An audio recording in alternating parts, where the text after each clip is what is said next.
ડિસેમ્બરના પહેલા સપ્તાહ સુધીમાં ગુજરાતમાં કોઈ શીત લહેરની સંભાવના નથી. આમ છતાં સવારના ભાગોમાં ઉત્તર ગુજરાતના ભાગો, મહેસાણા બનાસકાંઠાના ભાગો, સાબરકાંઠાના ભાગોમાં ન્યૂનતમ તાપમાન લગભગ 12 ડિગ્રી સેલ્સિયસ જેવું રહેવાની શક્યતા રહે છે. કોઈ ભાગમાં 13 ડિગ્રી સેલ્સિયસ જેવું થઈ જવાની શક્યતા રહે છે.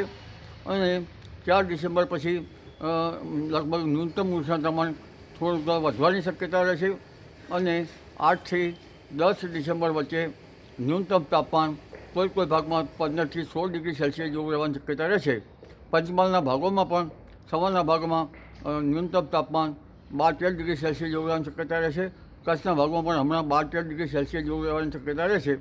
અને લગભગ 4 ડિસેમ્બરથી વાદળો આવતા ન્યૂનતમ તાપમાન વધવાની શક્યતા રહેશે.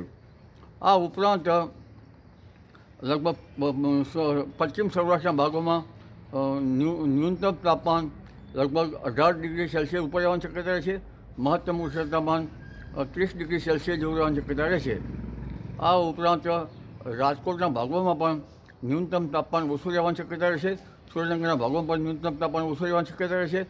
જૂનાગઢના ભાગોમાં પણ ન્યૂનતમ તાપમાન લગભગ ઓછું રહેવાની શક્યતા રહેશે. દરિયા કિનારાના કેટલાક ભાગોમાં ન્યૂનતમ તાપમાન વધવાની શક્યતા રહેશે. વાવાઝોડું જે ચક્રવાત બની રહ્યું છે ફેંગલ, એની અસર ઉત્તર તામિલનાડુથી પોંડિચેરી વચ્ચે થવાની શક્યતા રહેશે. અને 30 નવેમ્બરથી લગભગ તેની અસર થવાની શક્યતા રહેશે.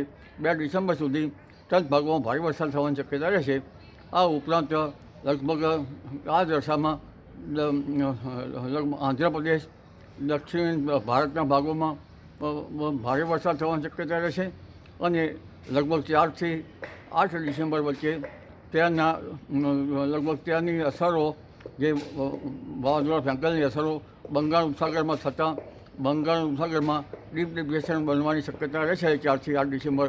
પરંતુ ત્યાંનો માર્ગ ઓમાન તરફ જવાની શક્યતા રહેશે. અને તેના લીધે બંગાળ ઉપસાગરના અસરના લીધે અને અરબ સાગરના ડીપ ડિપ્રેશનના લીધે દક્ષિણ મહારાષ્ટ્રના ભાગોમાં, મુંબઈના ભાગોમાં વરસાદ થવાની શક્યતા રહેશે. તેમજ વિદર્ભના ભાગોમાં કંઈક અસર થવાની રહેશે. સુરત, વલસાડના ભાગોમાં પણ હવામાન પલટો આવશે અને ક્યાંક વરસાદ કે છાંટા થવાની શક્યતા રહેશે. અને લગભગ ગુજરાતના ઘણા ભાગોમાં, લગભગ રાજસ્થાનના ભાગોમાં પણ હવામાનમાં પલટો આવશે. અને અન્ય ભાગોમાં પણ હવામાનમાં પલટો આવવાની શક્યતા રહેશે. પરંતુ લગભગ મહત્તમ તાપમાન હજુ લગભગ 30 ડિગ્રી સેલ્સિયસ કે 31 ડિગ્રી સેલ્સિયસ રહેવાની શક્યતા રહેશે. જી.